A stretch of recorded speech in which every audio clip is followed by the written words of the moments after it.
iglesia, cuando no comprende algo, lo etiqueta como género literario.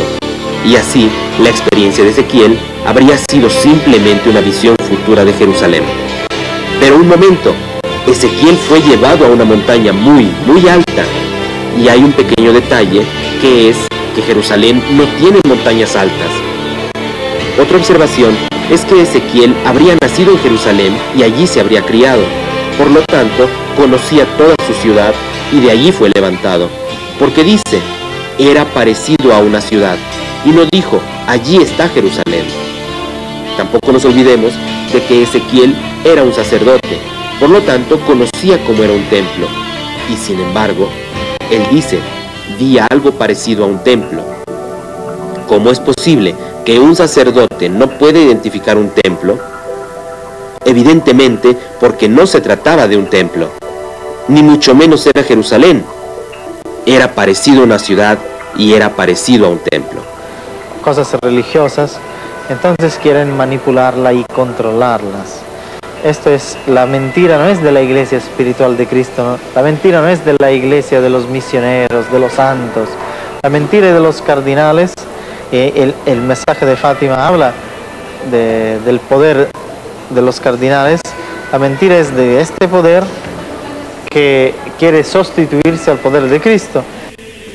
En el libro de Zacarías se lee textualmente: y miré, he aquí un rollo que volaba, y díjome el ángel, ¿qué ves? Y respondí, un rollo que vuela de 20 codos de largo y 10 codos de ancho.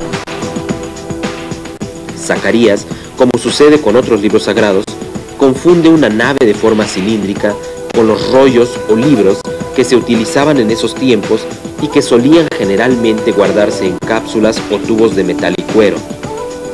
Pero ¿qué clase de libro podía ser aquel que tenía unos 10 metros de largo y unos 5 metros de ancho y que para el colmo volaba?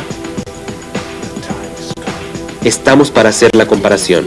En 1980, en Alemania. ¿Qué es lo que vemos en esta imagen? ¿No es esto acaso parecido a lo que vio Zacarías? ¿Y qué podemos decir de esta otra imagen que se grabó en los Estados Unidos en 1995? ¿O de esta de Krasnodar en Rusia?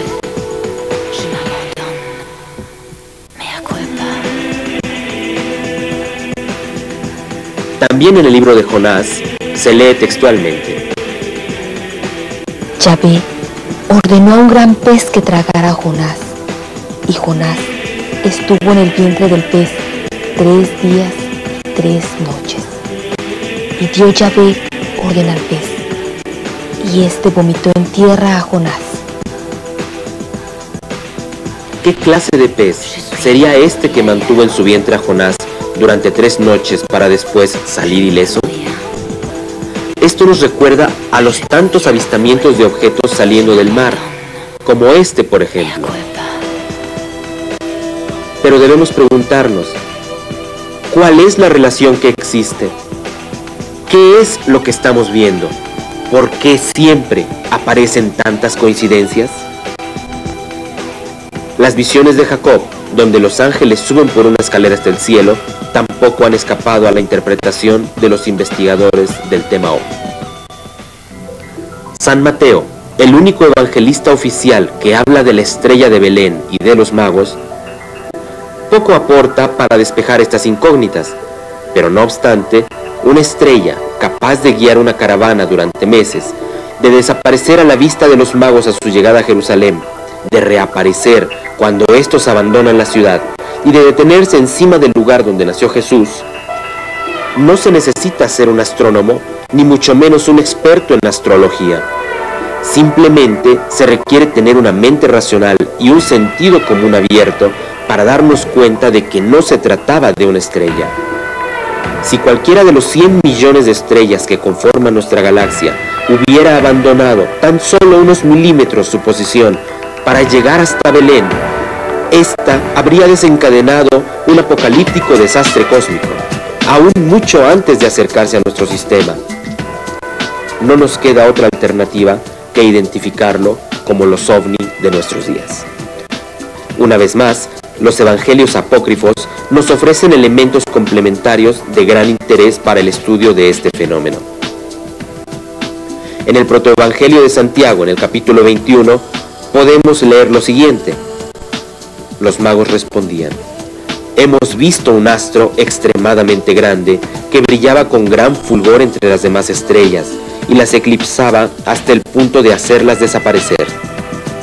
Más adelante, el mismo texto añade: pero además había una enorme estrella que expandía sus rayos sobre la gruta desde la mañana hasta la tarde, sin que nunca jamás, desde el origen del hombre en el mundo, se hubiese visto un astro de magnitud semejante. Se trata realmente de un testimonio que nos lleva a identificarlo como un ovni. También en un remoto y casi perdido párrafo de otro evangelio apócrifo, el llamado Historia de José el Carpintero, en el capítulo 38, Jesús de Nazaret se lamenta de su padre adoptivo, José, y exclama: ¿pensáis que no hubiese podido yo invocar a mi padre para que me enviase un carro de fuego para recibir el cuerpo de mi padre José, para que no guste las amarguras de la muerte y que sea transportado al lugar de reposo donde habitan los santos?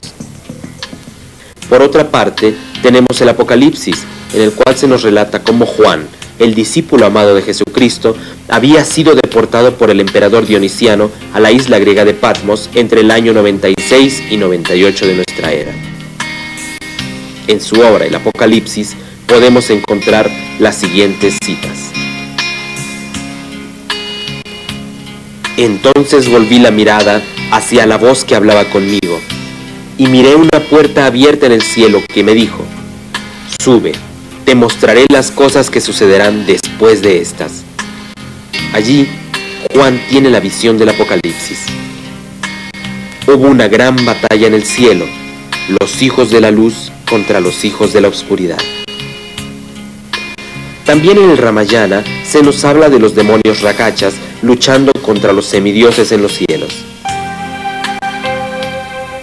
En el Mahabharata, llamada Drona Parva, se nos habla de los dioses en una guerra de proporciones galácticas. En la tradición judía, Ismael o Lucifer era el mayor príncipe de los cielos, quien se unió con los ejércitos más altos para pelear contra su señor.